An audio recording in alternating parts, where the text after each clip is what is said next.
ಇದೇನಕ್ಕ ಸಂತೋಷದ ಸಾಗರವೇ ನಿನ್ನ ಮನೆಯಲ್ಲಿ ಹುಟ್ಟಿ ಹಿಡ್ತಾ ಇದೆಯಲ್ಲ, ಇದನ್ನ ಕಂಡು ನನಗೆ ಬಹಳ ಸಂತೋಷ ಆಯ್ತಕ್ಕ, ಬಹಳ ಸಂತೋಷ ಆಯ್ತು. ಏನು ಬಾವ ಕವಿತೆಯನ್ನು ಕರ್ಕೊಂಡ್ ಬರ್ತೀನಿ ಅಂತ ತಾವೇ ಹೇಳಿದಿರಲ್ಲ, ಏಕೆ ಬಾವ ಒಬ್ಬರು ಬಂದಿದ್ದೀರಾ? ಬರ್ತಾಳಪ್ಪ, ಬಂದೇ ಬರ್ತಾಳೆ. ಒಂದಲ್ಲ ಒಂದಿನ ನನ್ನ ಮಗಳು ಈ ಮನೆ ಖುಷಿಯಾಗಿ ಬಂದೇ ಬರ್ತಾಳೆ.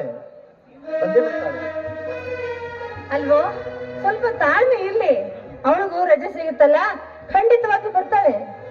ಅಯ್ಯೋ ಬಾವ, ನಿಧಾನವಾಗಿ ಬರ್ಲಿ ಬಿಡು. ಶಿವರುದ್ರಂತ ಯಾವಾಗ ನೋಡ್ತೇವೆ ನೋಡು, ಕವಿತಾಳಿದ ಚಿಂತೆ ಅಂದಾಗ ಮಾವ. ನೀವು ಆರಾಮಾಗಿದ್ದೀರ ತಾನೆ? ನಾನಂತೂ ದೇವರ ದಯದಿಂದ ಆರಾಮಾಗಿದ್ದೀನಪ್ಪ. ನೀವ್ ಹೇಗಿದ್ದೀರಾ? ನಾವು ಆರಾಮಾಗಿದ್ದೀವಿ ಮಾವ. ನೋಡು, ನಿನ್ನ ತಾಯಿ ಜೀವನದಲ್ಲಿ ಕಷ್ಟಪಟ್ಟು ನೊಂದು ಬೆಂದು ನಿಮ್ಮನ್ನ ಸಾಗಿಸಲಿದ್ದಾರೆ. ಈಗಲಾದ್ರೂ ನಿಮ್ಮಿಂದ ಸುಖವಾಗಿ 100 ಕಾಲ ಸುಖವಾಗಿ ಬಾಳ್ಯ ಅಂತ ದೇವ್ರನ್ನ ಕೈ ಬಿದ್ದು ಬಿಡ್ಕೊಳ್ತಾ ಇದ್ದೀನಿ ನೋಡು ನಾನು. ಆಗ್ಲಿ ಬಿಡಿ ರಮಣ್ಣ, ನೋಡಿದೆಯಲ್ಲ ನನ್ನ ಮಕ್ಕಳು ಹೇಗಿದ್ದಾರೆ, ಆಸಂಗಿ ರಾಜ ಹುಲಿಗಳಾಗಿದ್ದಾರೆ. ಹುಲಿಗಳು ಅಷ್ಟೇ ಅಲ್ಲಕ್ಕ, ಪುಂಡ ಪ್ರಚಂಡ ಹುಲಿಗಳು. ಅಂದ್ಮೇಲೆ ನನಗೆ ಯಾವ ಚಿಂತನೆ ಇಲ್ಲಪ್ಪ. ಆ ದೇವ್ರ ದಯಿಂದ ಎಲ್ಲ ಒಳ್ಳೇದೇ ಆಗಿದೆ. ಈ ಒಂದು ಒಳ್ಳೇದಾಗ್ಲಿ ಅಂತ ದೇವರಲ್ಲಿ ಕೇಳ್ಕೊಳ್ಬೇಕಷ್ಟೇ. ಹಾ, ಏನ್ರಪ್ಪ, ಮುಂದಿನ ಕಾರ್ಯವನ್ನ ನೋಡ್ಕೊಳ್ತಿರೋ ಅಥವಾ ಹೀಗೆ ನಿಲ್ತಿರೋ? ಕವಿತಾಳ ನೋಡಿ ಎಷ್ಟು ದಿವಸ ಆಯ್ತು ಹಬ್ಬಲ್ಲ, ಅವಳ ನೋಡ್ಬೇಕಂತ ಹೇಳಿ ನನ್ನ ಮನ ಹವಲ್ಸ್ತಾ ಇದೆ ಮಾವ. ಅಲ್ಲಪ್ಪ, ಕವಿತಾಳ ಮೇಲೆ ಇಷ್ಟು ಪ್ರೀತಿಯಿಂದ ಮಾತಾಡ್ತಿದ್ದೆ, ಆಮೇಲೆ ಒಂದಲ್ಲ ಒಂದಣ್ಣ ಕೈ ಹಿಡಿಯೋ ಸತ್ಯ ಅವಳೇ ಹಾಗೆ ಆಗ್ತಾಳೆ. ಹಾಗಂತ ನಿಮ್ಮ ಅಮ್ಮನಿಗೆ ನಾನು ಮಾತು ಕೊಟ್ಟಿದ್ದೀನಿ.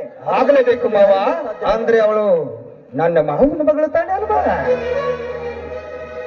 ರಾಮಣ್ಣ, ಎಷ್ಟೇ ಆದ್ರೂ ಚಿಕ್ಕಂದಿನಿಂದ ಇಬ್ರು ಕೂಡಿ ಆಡಿ ಬೆಳೆದವರು. ಅದಲ್ಲದೆ ಈ ನನ್ನ ಮಗ ಯಾವಾಗ ಹಗಲು ರಾತ್ರಿ ಕವಿತಾ ಕವಿತಾ ಕವಿತಾ ಅಂದ್ರೆ ಅವಳು ನನ್ನಲ್ಲೇ ಇರ್ತಾನೆ.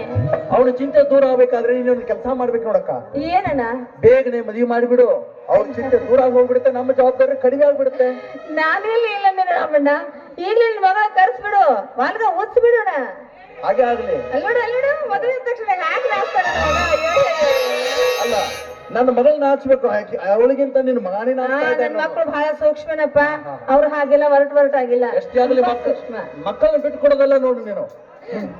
ಆಯ್ತು ಮಾವ, ನಾವು ಚಿಕ್ಕ ಮಕ್ಕಳಿದ್ದಾಗ ನಮ್ಮನ್ನು ಕೈ ಹಿಡಿದು ಆಟವನ್ನು ಆಡಿಸ್ತಿದ್ದೆ. ಈಗ ನಿಮ್ಮನ್ನ ನೋಡಿದಾಗ ನನಗೆ ಅದು ತುಂಬಾ ನೆನಪಾಗ್ತಾ ಇದೆ ಮಾವ. ಆಗ ದೊಡ್ಡವರಿದ್ದಾಗ ನಾವೀಗ ನಿಮ್ಮನ್ನ ಕೈ ಹಿಡಿದು ನಾವು ಕುಡಿಸ್ತೀವಿ ಮಾವ, ನಾವು ಕುಡಿಸ್ತೀವಿ. ಈಗ ಅಲ್ಲ, ಈ ಮುದಿ ವಯಸ್ಸಿನಲ್ಲಿ ಕುಡಿದ್ರೆ ನೋಡಿದವ್ರು ಏನಂದಾರು? ಇಲ್ಲ ಮಾವ, ಏನಲ್ಲ ಕೇಳಲ್ಲ. ಆಯ್ತಾ, ನಿಮ್ಮ ಸಂತೋಷನೇ ನನ್ನ ಸಂತೋಷ. ಮಗ